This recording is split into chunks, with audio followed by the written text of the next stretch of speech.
Hello आज मु आपण मान कलरा चिप्स प्रस्तुत करछि। एही कलरा चिप्स टी आपण माने ट्राई करके देखंतु, निश्चित भल लागिवो। कलरा तो समस्ते भल पाई न थांती, पिता लागि थाए, किंतु आपण माने एही परि ट्राई करके देखंतु, निश्चित आपण मानकु भल लागिवो। चलंतु आमे रेसिपी को आरंभ करबा। रेसिपी आरंभ करबा आगुरु आमे कलरा टी को भल भाबरे मु आगुरु धोई नेछि।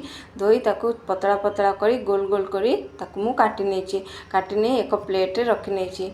वर्तमान आमे कलरा को बेसी मोटा करियानी कि बेसी पतला करियानी, मध्यम धरण करी एक पात्र रे रखि नबा। जेतेले आमे प्लेट रे रखि थिले तेतेबेले आमे किछि लूण देई दबा। लूण देई कलरा को भल भाबरे हाथ रे दळी नबा, जा फल रे हमर जो कलरा रे जो पानी अंश थिवो, पानी अंशटी बाहर जिवो, जा फल रे हमर ए कलराटी पिता लागिवनी। वर्तमान आमे कोन करबा, कलरा रे किछि स्टफिंग ऐड करबा। सेति पय मु एठी एक पात्र नै जेछि। सेतिरे मु गोटे कप कॉर्नफ्लावर नै, गोटे कप बेसन नै जेछि। सेतिरे कॉर्नफ्लावर 4 रु 5 चम्मच नेछि, चाउल गुंड 2 रु 3 चम्मच नेछि एवं सेतिरे एबे हमें मसला किछि ऐड करबा। सेतिरे लंका गुंड देछि, स्वाद अनुसार हळदी, गरम मसला, धनिया गुंड 2 चम्मच, स्वाद अनुसार लूण, ए सब पके हमें भल भाबरे मिक्स करनबा। भल भाबरे मिक्स करला परे हमें जो कलराटी को लूण दे रखिथिले ताकू हमें से मिक्स रे मिक्स करनबा। भल भाबरे हमें मिक्स करी हाथ रे हमें भल भाबरे ये करनबा, दळ माने मिक्स करनबा।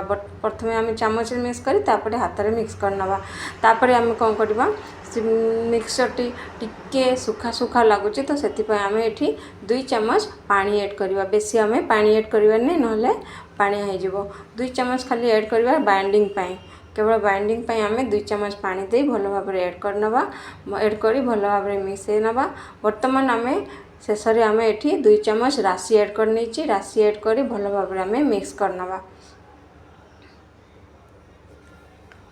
भल भाबरे मिक्स करी हाथ रे हमें भल भाबरे दळी नबा, जा फल रे हमर सब मसला गुडी को कलरा संगरे मिसि जिवो।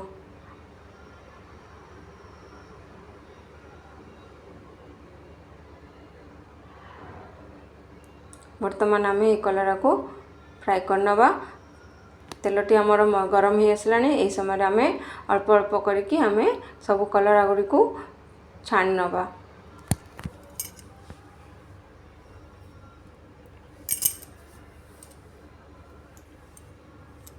एई परि आपण करके देखंतु, कलरा बिल्कुल पिता लागिवो नहीं।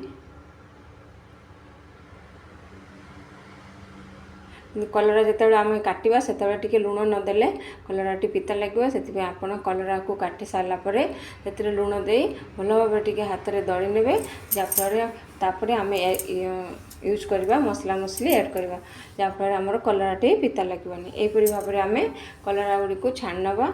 छाणी सब कलरा गुड़ी को छाणी नवा।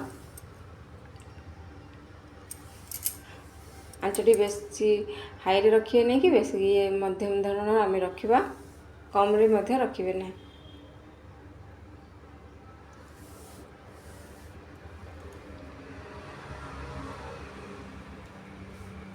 यहपरी भाव में आम सब कलरा गुड़ी को छाणी नवा, पूरा लाल हवा पर्यंत आम छाणी नवा। वर्तमान आमर प्रस्तुत हो गला कलरा चिप्स। वीडियोटी भल लगे मो चैनल को सब्सक्राइब, लाइक, कमेंट, शेयर करंतु। देखो कलरा मु भांगी देखी नौ, बहुत बढ़िया क्रिस्पी होती एवं कुरकुरा होती। आपण मैंने ट्राए करके देखो, निश्चित भल लगे। Bye bye.